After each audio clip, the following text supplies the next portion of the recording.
ये है talks news network और आप देख रहे हैं पॉलिटॉक्स, राजनीति का कच्चा चिट्ठा।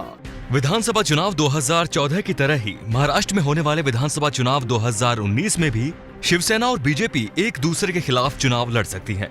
सीटों के बंटवारे को लेकर एक बार फिर महाराष्ट्र में शिवसेना बीजेपी के बीच ठन गई है। दोनों पार्टियों की ओर से आए ताजा बयानों के बाद गठबंधन को लेकर सवाल खड़े हुए हैं। सूत्रों के हवाले से मिली खबर के मुताबिक लोकसभा चुनाव से पहले तय हुए 50-50 के फॉर्मूले पर रजामंदी नहीं होगी। बीजेपी ने 180-108 यानी शिवसेना को 108 सीटें देने का प्रस्ताव रखा है, जिसे शिवसेना ने नामंजूर कर दिया है और अकेले चुनाव लड़ने की तैयारियां भी शुरू कर दी है। दरअसल ऐसा माना जा रहा है कि अनुच्छेद 370 पर लिए गए मोदी सरकार के सख्त फैसले से पूरे देश में बीजेपी के पक्ष में माहौल और मजबूत बन गया है। इसी के चलते महाराष्ट्र के विधानसभा चुनाव को लेकर सीएम पद पर दावेदारी करने वाली बीजेपी के तेवर और बढ़ गए हैं, लेकिन शिवसेना भी पीछे हटने वाली नहीं है। इसका कारण इस बार के चुनाव में ठाकरे खानदान से पहली बार आदित्य ठाकरे सीधे चुनाव लड़ सकते हैं और मुख्यमंत्री पद की दावेदारी ठोक सकते हैं। इसीलिए मौजूदा स्थिति में अक्टूबर में होने वाले महाराष्ट्र विधानसभा चुनाव में दोनों पार्टियां अलग अलग चुनाव लड़ सकती हैं। महाराष्ट्र के विधानसभा चुनाव को लेकर शिवसेना इस बार जमीनी तौर पर कुछ ज्यादा ही सक्रिय है। वजह यह है कि पार्टी के राजकुमार और शिवसेना प्रमुख उद्धव ठाकरे के बेटे आदित्य ठाकरे पहली बार चुनाव लड़ने की तैयारी कर रहे हैं। अगर वो चुनाव में उतरते हैं तो ये पहला मौका होगा जब ठाकरे घराने का कोई सदस्य सीधे तौर पर चुनाव मैदान में होगा। अब तक शिवसेना सिर्फ चुनाव लड़ाती रही है।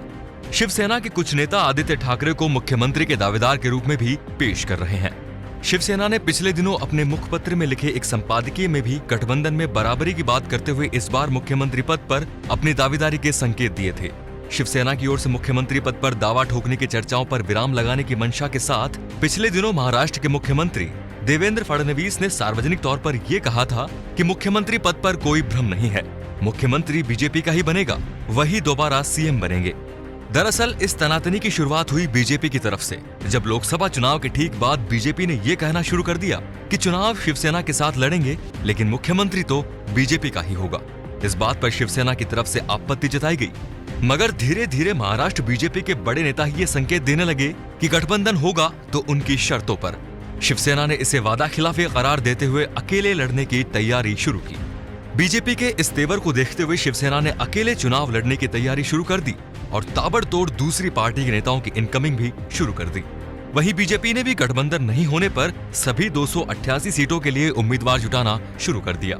अब सूत्र बताते हैं कि बीजेपी ने शिवसेना पर दबाव बनाना शुरू कर दिया है और उनके सामने 180-108 का फॉर्मूला रख दिया है, जिसे शिवसेना ने अफवाह करार दिया है। बता दें कि शुरुआती तौर पर दोनों दलों के नेताओं की ओर से 135 सीटों पर चुनाव लड़ने पर चर्चा के संकेत दिए गए थे। वहीं 18 दल अन्य सहयोगी दलों को देने पर बात चली। हालांकि अभी सीटों का पैच सुलझा नहीं है। कहा जा रहा है कि बदले माहौल के बीच बीजेपी ज्यादा सीटों पर लड़ सकती है। 2014 के विधानसभा चुनाव में कुल 288 सीटों में बीजेपी को 122 और शिवसेना को 63 सीटें मिली थी।